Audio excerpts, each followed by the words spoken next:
Сайн бацхан уу та бүхэнд өдрийн мэнд дэвшүүлье. Бүгд Ярамдах Хятад ард улсын 2 чуулганы тухай мэдээлэлд үргэлжилж байна.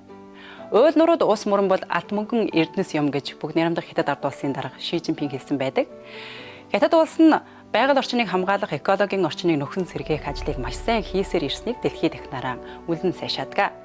2026 оны 2 чуулганаар тайлгансан засгийн газрын ажлын тайланд мөн хээр тал нуур бүрдийг цогцоор нь хамгаалах, системтэй засах, баруун хойд, зүүн хойд умард бүс нутгийг хамарсан 3 умардын экологийн хамгаалтын ойн төслийг эрчимтэй дэмжих талаар онцлон дурдсан байна.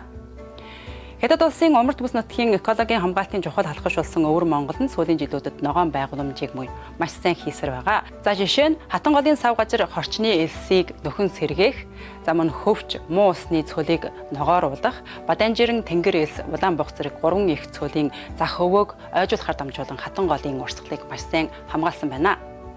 За үүнээс гадна тал нутгийн хамгаалалтын улаан шугамыг тогтоож бүлцэрлүүлэхийг хориглон мад мэлчээрийн тэнцвэрийг баталгаажуулах зэрэг арга барилаар дамжуулан байгаль орчноо хамгаалсаар байгаа лээ.